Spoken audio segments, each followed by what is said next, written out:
Hello, hello, mày mình là bà. Bác sĩ cái đi sao liệu bọn nó ít nhất chỉ sẽ chụp một scan na sai sửa lại liệu phát đồ gì thà bà đấy. Em biết mình sẽ đi sao liệu bọn nó có motivation bị à bà.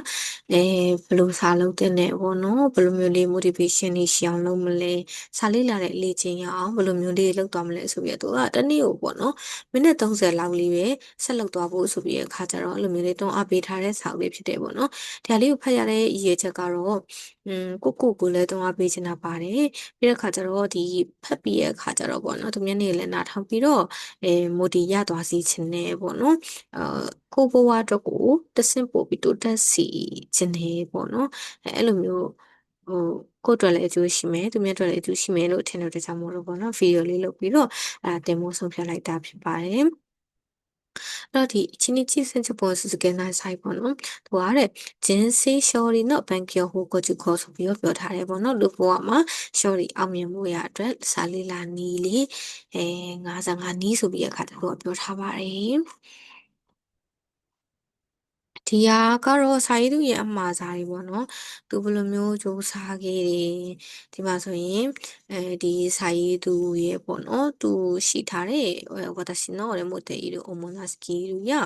資格は好きのようなものですပေါ့နော်သူပိုင်ဆိုင်ထားတဲ့အရေးချင်းတွေပေါ့နော်သူ့ရဲ့လက်မှတ်တွေကိုပြောထားတာ皆さんတို့လည်းကြည့်ပြီးတော့သိရကြရလို့ရတယ်ပေါ့နော်အားကြလို့ရတယ်သူက MBA ဆိုတော့ KA กักุชูชิဆိုပြီးတဲ့အခါကျတော့သူကဒီ MBA ဘွဲ့ရထားတယ်ပြီးတဲ့အခါကျတော့တွေးကူလို့ခေါ်တဲ့国際コミュニケーション英語能力テストမှာဆိုလို့ရှိရင်သူကအမှတ်ပြည့်990မှာ980အောင်ရထားတယ်英会話ビジネス英語レベルပေါ့နော်ဒီအင်္ဂလိပ်စာစကားပြောဆိုရင်မှာဆိုရင်သူက business level နော်အဲ့ဒီシカゴသူမရှိပါတယ်ပြီးတဲ့အခါကျ中学高校の英語の教員免許သူကအင်္ဂလိပ်စာပြန်သင်ပေးတဲ့ဆရာလက်မှတ်ရှိရေပေါ့နော်အလေတန်းနဲ့အထက်တန်းကိုသင်ကြားပေးလို့ရတဲ့教員免許ရှိပါတယ်တဲ့ပြီးတဲ့အခါကျ MCSE ဆိုတာတော့私はမသိဘူးပေါ့နော်ဒီနည်းပညာပိုင်းဆိုင်ရာတခုဖြစ်လိမ့်မယ် Microsoft တို့認定システムエンジニアတဲ့ Microsoft အတိအမှတ်ပြု System Engineer ပေါ့နော်အဲ့ဒီလက်မှတ်ရှိရဲ့တဲ့ပြီးတော့ကကြ MCDBA လို့ခေါ်တယ် Microsoft ကပဲနင်တေ Database Administrator すごいですね結構素晴らしい人ですねこの人はねあとは MCST လို့ခေါ်တဲ့ for Microsoft.net ဒါလည်းသူတို့ IT ဘိုင်းဆိုင်ရာပေါ့နော် Microsoft နဲ့တည်solution developer အဲ့ဒီဘွဲလည်းရှိတဲ့သူမှာအဲ့လက်မှတ်ပေါ့နော်ပြီးတဲ့ခါကျဒီ Java နဲ့သက်ဆိုင်တဲ့လက်မှတ်လည်းရှိသေးတယ်တဲ့めちゃくちゃすごい人ですねこの人はねနော်သူ့ရဲ့ပွဲလက်မှတ်တွေကိုကြည့်လိုက်တာနဲ့ကွာအားကြတယ်ကိုလည်းဒီလိုမှတ်ရခြင်းနဲ့စစေး私လည်းပေါ့နော်ဒီတွေးကူဖြေဖို့စဉ်းစားထားတယ်900ကျော်တော့လိုချင်ပေမဲ့980လောက်ထိတော့ရပါမလားတော့မသိဘူး try တော့ try ကြည့်ချင်တယ်ပေါ့နော်ဟုတ်ပါပြီထားလိုက်ပါတော့အဲ့ဒါကိုရင်ထားပြီးရဲ့ခါကျတော့သူရဲ့မကူကြည့်လေးကိုတစ်စပါကြည့်ကြည့်မယ်ဆိုလို့ရှိရင်သူပြောထားတဲ့အတိုင်းပဲနီလန်ပေါင်း55နီးပေါ့နော်သူဘန်ကျော်ဟိုအချီနီဆန်းဆိုပြီးတဲ့ခါကျတော့စုစုပေါင်း55ခုရှိရယ်ပထမဆုံးဒိုင်အရှော်ပေါ့နော်ပထမအခန်းမှာဆိုလို့ရှိရင်ဂျင်စေဝဘန်ကျော်စတာမိုနိုကခါဆလူဘဝဆိုတာကလေ့လာတဲ့သူကအနိုင်ရရှိရဲ့တဲ့အဲ့မှာခေါင်းစဉ်လေးဆယ်ခုပေါ့နော်ဒါနဲ့လေဒီစာအုပ်ကိုပေါ့နော် Census Kimi share လုပ်ပေးထားတဲ့Telegram channel ကနေမှ PDF ဖိုင်ယူထားဖြစ်ပါတယ်Census Kimi ရဲ့ channel မှာလည်းပေါ့နော်သူဘန်ကျော်ဟိုအချီလေးကိုဖတ်ပြထားတာရှိရပေါ့နော်အဲ့ဒါကိုကြည့်ပြီးတဲ့အခါကျတော့私နားထောင်ပြီးတဲ့အခါကျတော့ပြောမယ်ဆိုလို့ရှိရင်ပေါ့နော်ဒီစာအုပ်ကိုဖတ်ပြီးတော့လေအရန်ကိုနည်းနည်းလေးစာပို့ပြီးတော့လုပ်ချင်လာတယ်ကိုတိုးတက်အောင်လုပ်ချင်တယ်အဲ့လိုစိတ်ကလေးဖြစ်လာတဲ့အတွက်ကြောင့်မလို့ပေါ့နော်ငါလည်းဟိုပေါ့နော်ဗီဒီယိုတင်မဲ့အတွက်ကြောင့်မလို့ကွာကိုဗီဒီယိုကိုကြည့်တဲ့သူတွေရှိမှာပဲအဲ့တော့ ဗီဒီယိုတင်ပြအောင်တင်ရမယ်ပေါ့နော်ပြောမယ်ဆိုကိုကလည်းပဲစာဖတ်ရမှာပြင်းတဲ့လူတစ်ယောက်ဖြစ်တဲ့ကြောင့်မလို့ဒီဆောက်ကဘလောက်ပဲကောင်းကောင်းကဖွင့်မကြည့်လို့ရှိရင်ဖွင့်မဖတ်လို့ရှိရင်ဒီဆောက်ကြီးကအလကားပဲလေနော်တော်တော်ဘလောက်ပဲ motivation ပေးနိုင်နေပြောအဲ့တော့ကိုတွန်းအားပေးဖို့ရအတွက်ဒီဗီဒီယိုတင်ဖို့လုပ်မယ်ပေါ့နော်အဲ့ဒါဆိုရင်သူများနေရာလည်းကြည့်နေမှာငါဒီဆောက်ကိုပြီးအောင်ဖတ်မယ်လို့ပြောပြီးတဲ့အခါကျတော့မတင်ဘူးဗီဒီယိုမလုပ်ဘူးမဖတ်ဘူးဆိုလို့ရှိရင်ရှက်စရာကိုစကားနဲ့ကိုအဲ့လိုမျိုးပေါ့နော်ကိုတွန်းအားတစ်ခုဖြစ်နေတဲ့အတွက်ကြောင့်မလို့ဒီလိုလေးဗီဒီယိုဖန်တီးလိုက်တာဖြစ်ပါတယ်ဟိုင်အဲ့တော့ဒီပေါ့နော်စာရေးသူရဲ့ဘန်ကျော်ဟိုတွေကိုဆက်သွားကြည့်မယ်ဘန်ကျော်一치야ကြတော့တဲ့ဒိုကီစကေの方法とはmotivation ရစီမဲ့နီလန်းဆိုတာတဲ့ပြီးတော့ဘန်ကျော်ဟိုနီယာကြတော့どうしたら勉強の習慣が身につくのかဘယ်လိုလုပ်ရင်စာလေးလာတဲ့လေ့ကျင့်လေးရမလဲ勉強法စံ読書のコツとはဒီ course ဆိုတာတော့ point ပေါ့နော် tips လို့ပြောရမလားစာလေ့လာဖို့အတွက် tips မှာ tips ပေါ့နော်勉強法用がじゃろ脳科学の実験結果に基づく新しい正しい勉強法でဒီ脳科学ဆိုတာတော့脳科学のအာအုံနောက်ဘယ်လိုပြောရမလဲအုံနောက်ဌာနရဲ့ပေါ့နော်ဒီဌာနရဲ့ကြည့်ကန်ပေါ့နော်တကယ်လက်တွေ့စံတက်ချက်ရလက်ပေါ်မှာမူတည်ထားတဲ့ဒါသာရှိဘန်ကျော်ဟုတ်တဲ့မှန်ကန်တဲ့စာထီလာနီးဆိုတာတဲ့ပြီးတော့ဘန်ကျော်ဟုတ်ကောကျတော့ဘန်ကျော်のせいかに一番必要な要素はဒီစာလေးလာတဲ့အတိပွင့်ပေါ့နော်စိတ်ကားဆိုတာတော့ဒီအောင်မြင်မှုအတိပွင့်လေရှားဝေရတဲ့အ一番必要なအရေးကြီးဆုံး要素はအခြေခံချက်က勉強法力課すための勉強戦略とはဒီအနိုင်ရဖို့ရအတွက်လေ့လာတဲ့နည်းဗျူဟာဆိုတာ勉強法の最初の勉強の成果は出ないကိုလေ့လာတဲ့အခါမှာကွာရလက်မထွက်ဘူး勉強法8効率よく知識を吸収するコツはအဲ့တော့ efficiency ကောင်းကောင်းနဲ့ပေါ့နော်ဘဝတုဒ္ဒတွေကိုစုပ်ယူနိုင်မယ်အချက်လေးတွေပြီးတဲ့အခါကျတော့ bank your hook you 那些ဒီကိုတို့ရှိရဟိစရကဘာကြောင့်မလို့ကိုအရင်မြုံနေတာကအရေးကြီးတယ်လေ bank your hook you ကကျတော့自分の私の自己どう知るきとは私ရဲ့ကိုရင်းနှီးမြုံနေတဲ့history ဆိုတာကတော့ဆိုပြီးတော့ပြောထားတယ်ပေါ့နော်အဲ့တော့ဒါလေးကမကူချီလေးရဲ့ခေါင်းစဉ်လေးတွေကို私တို့အရင်ဆုံးဖတ်ကြည့်လိုက်တာဖတ်ကြည့်လိုက်တာနဲ့တင်ကိုခေါင်းစဉ်လေးတွေကလူကိုဆွဲဆောင်သွားစေရပေါ့နော်စာလို့ချင်စိတ်ဖြစ်ပေါ်လာစေရအဲ့တော့私တို့ဘန်ကျော်ဟိုအချီလေးကိုတွားပြီးဖတ်ကြည့်ကြပါမယ်はいအဲ့တော့ဒီမှာဆိုရင်人生は勉強したものが勝つလူဆိုတာကစာလုပ်တဲ့သူကဒီနေ့မှာစာလုပ်တယ်ဆိုတာထက်လေ့လာတဲ့သူကပဲနိုင်ရရှိမယ်ပေါ့နော်勉強法1動機づけの方法とはどうしたら勉強するように自分にモチベーションを与えられるのかつまりどのように勉強の動機づけを見つけたらいいかわからない人もいるでしょうဘယ်လိုလုပ်ရင်စာလုပ်ဖို့ကို motivation ပေးနိုင်မှာလဲတနည်းအားဖြင့်どのようにဘယ်လိုမျိုးစာလုပ်ဖို့ motivation ကိုရှာတွေ့နိုင်မှာလဲဆိုပြီးနော်မသိရလူတွေရှိလောက်မှာမလားတဲ့はっきりもし上げてなかなか動機づけられない人はあんまり勉強したくないのですよတဲ့အဲ့တော့ဒီဘုံဘလည်းပြောရမယ်ဆိုရင်ပေါ့နော်တော်တော်နဲ့ motivation ရှာမတွေ့ဘူးဆိုတဲ့လူတွေကလေတိတ်ပြီးစာမလုပ်ချင်တဲ့လူတွေပဲတဲ့ですから勉強しなくていいですမလုပ်လို့ရပါတယ်書き間違いではありませんမှားရတာမဟုတ်ပါဘူး勉強する気がない人またはする覚悟がない人はしなくていいですအဲ့တော့စာလုပ်ချင်စိတ်မရှိတဲ့သူတွေဒါမှမဟုတ်လုပ်ဖို့覚悟ပြင်ဆင်ထားခြင်းစိတ်ပြင်ဆင်ထားခြင်းမရှိတဲ့လူတွေကမလုပ်လို့ရပါတယ်もう義務教育は終わったでしょうし義務教育ဆိုတာကကျတော့義務ဆိုတာလေလုပ်ကိုလုပ်ရမယ့်တာဝန်ကိုပြောတာပေါ့နော်義務教育ဆိုတာ私တို့ဆိုလို့ရှိရင်10တန်းအထိအခြေခံပညာထက်တန်းကျောင်းအထိကို義務教育သင်ကိုယ်သင်ရမယ့်ပညာရေးလို့ခေါ်ပါတယ်။နော်私တို့တွေက義務教育တွေလေပြီးသွားပြီလေတဲ့။本当に勉強したいっていう欲求はどういうことか知っていますか？欲求ってနာပဲပေါ့နော်။ဒါလေးကစိတ်ဆန္ဒကိုပြောတာပေါ့နော်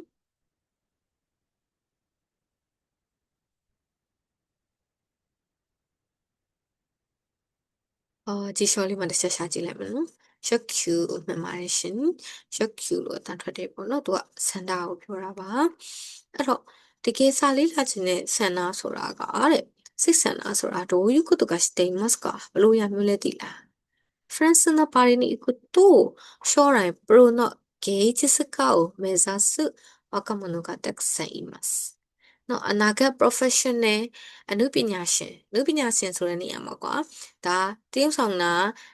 ပြီးတဲ့အခါကျတော့တချင်းနေဆိုတဲ့သူအဲ့လိုအနုပညာရှင်တွေကိုပြောချင်တာမဟုတ်ပဲနဲ့ fashion တွေ design တွေဘလို့အနုပညာမျိုးပဲဖြစ်ဖြစ်ကွာအဲ့လိုမျိုးတွေဟိုရီမန်းနေပြီးတော့လုပ်နေတဲ့လူငယ်တွေအများကြီးရှိတယ်တဲ့တိုးစံတဘာဝလေးရောက်ပဲその多くが貧乏学生です。အဲ့ကျောင်းသားတွေအများစုကဆင်းရဲသားတွေပါတဲ့彼らの中には自分の食費を削って本や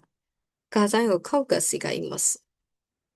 သူတို့တွေထဲမှာလေကိုယ့်ရဲ့စားစိတ်လေးကိုချွတ်ထားပြီးတော့တဲ့ဆောင်းနဲ့ပြောမယ်ဆိုရင်ဒီပကြီးဆွဲတဲ့ပစ္စည်းတွေပေါ့နော်ဝယ်တဲ့ကျောင်းသားတွေရှိတယ်တဲ့真面目に日本で勉強している海外からの留学生も同じです。ကျူးကျူးဆာဆာနဲ့ဂျပန်မှာပေါ့နော်စာလေးလာနေနိုင်ငံခြားကပညာသင်ကျောင်းသားတွေကလည်းအတူတူပါပဲあなたにそこまでする情熱がありますかမင်းမအဲ့ဒီလောက်ထိလုံနိုင်နဲ့စိတ်အယံပြမှုရှိသလား情熱別に借金を削って勉強をしてくださいとは言っていませんမင်းစာတောက်တာချွေတာကွာချွေတာပြီးတော့စာလုပ်ကိုလုပ်ရမယ်ဆိုပြီးတော့ပြောနေရမှာမဟုတ်ဘူးしかし勉強をしたいという欲求はそういうことなのです。ဒါပေမဲ့တကယ်လေးလာခြင်းနေဆိုတဲ့စိတ်ဆန္ဒကအဲ့လိုအရာမျိုးကိုပြောတာတဲ့。一日に30分も勉強に時間を使えない人はတရက်မှာနိုင်ဝက်လောက်လေးတောင်မှစာလုပ်ဖို့အချိန်မပေးရလို့ပါတဲ့。基本的に勉強をしたくない人なのです。အခြေခံအဖြစ်တော့မလေးလာခြင်းတဲ့လူဖြစ်ပါတယ်。現在70歳以上の年配の方で子供の頃に家庭が貧しかったとか戦略などの理由で思うように学校に行けずに本当は勉強したけれどと言っている方々がいるでしょう。အခုအသက်80ပိုင်းလူကြီးတွေမှာတဲ့ကလေးတုန်းကအင်ရမိသားစုကဆင်းရဲခဲ့တာတော့စစ်ပွဲတွေကြောင့်မို့လို့တော့ထင်ထားသလိုမျိုးပေါ့နော်ကကိုမတော်နိုင်ခဲ့ဘူးတဲ့မတော်နိုင်ခဲ့ပဲပေါ့နော်ဟွန်းတော့တကယ်တော့ငါစာလုံးချင်ခဲ့တယ်ဆိုပြီးတော့ပြောနေတဲ့လူတွေရှိရမလားတဲ့でも毎晩その人たちが何をしているかというとညတိုင်းအဲ့လူတွေဘာလုပ်နေလဲဆိုရင်テレビを見ているのですよ。TV ကြည့်နေတာこういう人たちは基本的に勉強したくない人なのです。ဒီလိုလူတွေကလေတဲ့အခြေခံအဖြစ်တော့စာမလုပ်ချင်တဲ့လူတွေပါ勉強したければ書店で何か興味のある本を買って読めばいいでしょう。တကယ်ဒါစာလုပ်ချင်တယ်ပေါ့နော်လေ့လာချင်တယ်ဆိုရင်စာအုပ်ဆိုင်မှာတစ်ခုခုစိတ်ဝင်စားတဲ့ကိုစိတ်ဝင်စားတဲ့စာအုပ်ကိုဖတ်ပြီးတော့ဖတ်နေရတယ်မဟုတ်ဘူးလားそれさえもしないでအဲ့လိုမျိုးနေတာမလို့ပဲね本当は勉強したけれどという言い訳を言っているだけなのですနော်တကယ်တော့စာလုပ်ချင်ခဲ့ပါတယ်ဆိုပြီးတော့အဲ့လိုမျိုးပေါ့နော်言い訳စင်ကြီးပေးနေရပဲဖြစ်ပါတယ်でも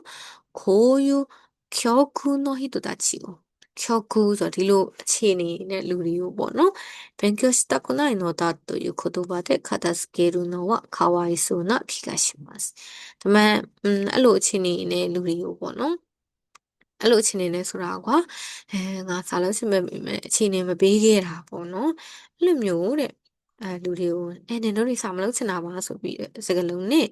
တိမ်ကျုံပြောလိုက်ဖို့ကတော့နည်းနည်းတနာဖို့ကောင်းတယ်လို့ထင်မိပါတယ်တဲ့နောက်ဆက်နာတော့ဘာကြောင့်လဲဆိုရင်ဘန်ကန်တွေကထိုင်းမင်းကူကဟီဂျောနီတိုင်းဆက်ဆက်ထက်ကလာတဲ့ဘာလို့လဲဆိုရင်စာလေးလာဖို့ဆိုတာလဲတိုင်မင်ကအရေးကြီးရဲ့တဲ့စမာရီတနည်းအားဖြင့်勉強したいと思った時がစာလုပ်ချင်တယ်ဆိုပြီးတော့တွေးလိုက်တဲ့အချိန်ကその人の勉強い欲が一番高い時なのです。အဲ့ဒီလူရဲ့နော်စာလုပ်ချင်စိတ်အမြင့်ဆုံးအချိန်ဖြစ်ပါတယ်ところがこの絶好のタイミングを逃すと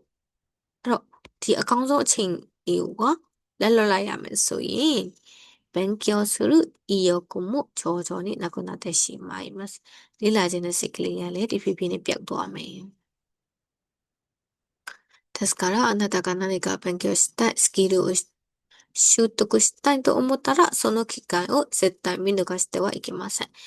この時期にあなたが集中的に勉強すれば、数字の何倍も超える強く知識を吸収できます。အဲ့တော့မင်းကကိုကိုလေးလာခြင်းနဲ့ကိုအရေးချင်းရရှိအောင်လုပ်ချင်တယ်ဆိုပြီးတော့ပေါ့နော်အရေးချင်းကိုရှုတကုရှုတကုဆိုတာကြတော့လေဟိုပေါ့နော်တက်မြောက်လုပ်ချင်တယ်ပေါ့နော်အဲ့လိုတွေးမိရဆိုရင်အဲ့ဒီအခွင့်အရေးတွေကိုလုံးဝလက်မလွတ်လိုက်ပါနဲ့တဲ့နော်အဲ့ဒီအချိန်လေးကပဲမင်းရဲ့ရှုချူတက်ခင်လေးဆိုတာအာယုံဆိုင်နိုင်စွမ်းကအဲအာယုံဆိုင်ပြီးတော့ပေါ့နော်စားလုံးမယ်ဆိုရင်ပုံမှန်ထက်ကိုစားပေါင်းများစွာတဲ့အကျိုးရှိတဲ့ဘုဒ္ဓတာတွေကိုဖြူရှုတက်ခင်မှစုံနိုင်ပါလိမ့်မယ်勉強したいと思っているうちにリラジネルルにとれます。その分野の勉強を始めるのがコツです。အဲ့ဒီနယ်ပယ်ရဲ့လေ့လာတာကိုစတင်လိုက်တာကအဓိကအချက်ပဲပေါ့နော်。私の場合、そういうね、日産祭の時にアメリカ留学している友達を、訪ねて、新しい年言えるのが、あれ、アメリカまでね、ピニャで、とに、で、日清をレカビロ、自分もアメリカで勉強してみたいという思いがどうしても素敵です。れ。ငါလည်းအမေရိကမှာစာလေးလာချင်လိုက်တာဆိုတဲ့အတွေ့အလေးကိုဘယ်လိုပဲဖြစ်ဖြစ်ထုတ်လို့မရတယ်ဘူးတဲ့ထုတ်လို့မရဘဲနဲ့ဆိုင်တဲ့ဆိုင်လေးနဲ့တက်ကြတာအသက်30ပြည့်ပြီးမှအမေရိကန်の大学へに進みました。アメリカရဲ့ဘွဲ့လွန်တက္ကသိုလ်ကိုတက်ရောက်ခဲ့တယ်တဲ့あえてတဲ့動機づけのアドバイスをするならば、ဒီ motivation advice လေးကိုပေါ့နော်တင်ရေးပေးရမယ်ဆိုရင်တော့တဲ့この質問をご自身にしてみてください。ဒီမိကုန်းလေးကိုခုပုံမေးကြည့်ပါ。私はこのままで自分に対してプライドが持てるのか。ငါကတဲ့ဒီတိုင်းပဲပေါ့နော်ကိုကိုဂုဏ်ယူနိုင်ရဲ့လားともしくは自分を向上させる努力をせずにကိုကိုတိုးတက်စေမဲ့အားစိုက်ထုတ်မှုလေးမရှိဘဲနဲ့このまま10年が過ぎた時の将来の姿を想像してみてください。ဒီအတိုင်းပဲ10နှစ်တာကုန်လွန်သွားမယ်အနာဂတ်ကပုံရိပ်ကိုမြင်အောင်ကြည့်လိုက်ပါတဲ့現在の職や地位は応じてきているでしょうかလက်ရှိအလုံးနဲ့ယာတူနော်ချီယာတူကိုထိမ့်သိမ်းထားနိုင်မှာလား今の収入は維持できているでしょうかဒီဝင်ငွေကိုဆက်လက်ဒီဝင်ငွေကိုထိမ့်သိမ်းနိုင်မှာလား現在勤めている会社は在職しているでしょうかအခုအလုံးလုံးနေတဲ့ကုမ္ပဏီဟာရောဆက်ရှိနေအောင်မလား自分にいる動機づけをすることはまず将来なりたい自分をイメージすることです。နော်ဒီကိုပေါ့နော်ဒီ motivation ဖြစ်စေမဲ့ point လေးရတော့တဲ့ပထမဆုံးအနေနဲ့အနာဂတ်မှာမြင်ဖြစ်ချင်တဲ့ကိုပုံဖော်ကြည့်လိုက်တာပါそしてそのイメージに近づくためにはအဲ့ဒီပုံရိပ်လေးဖြစ်ပေါ်လာဖို့ပေါ့နော်နိကတာအစီအဝေးအထူးမှန်နာနေရှိနေခဲ့တယ်ပါနာနာနိုင်ကောခံခိုက်တယ်မိတဲ့ကိုရာဆိုင်အခုဘာမလုပ်လို့မရအောင်လဲဆိုတာစဉ်းစားကြည့်လိုက်ပါそうすると強烈な動機づけの理由が見つかりやすくなるはずですအဲ့လိုဆိုရင်ပေါ့နော်ပြင်ပြတဲ့ motivation နော် motivation ကိုရှာတွေ့မှာရှာတွေ့ဖို့လွယ်မှာသိချပါပဲဆိုပြီးပြောထားတယ်ပေါ့နော်ဒီနံပါတ်အခန်း1လေးကတော့နည်းနည်းလေးရှည်ပေါ့နော်はいそういうものですဘယ်လိုလဲဖတ်ပြီးရခါကျအရင်က motivation နဲ့ရထားလိုက်ရင်ဒါလေးကပေါ့နော်နည်းနည်းခတ်တဲ့စကားလုံးလေးတွေပါတယ်ဆိုပေမဲ့လည်းနိအဲ့ဒါလေးတွေကိုပြန်ပြီးတော့ကြက်လိုက်မယ်ဆိုလို့ရှိရင်ရမှာပါပေါ့နော်はいအဲ့တော့နောက်ဗီဒီယိုတွေမှာနောက်ထပ်ပြန်ပြီးတော့အဆုံးတွေ့ကြပါမယ်ရှင်はいဒီနေ့တော့ဒီလောက်ပါပဲまたね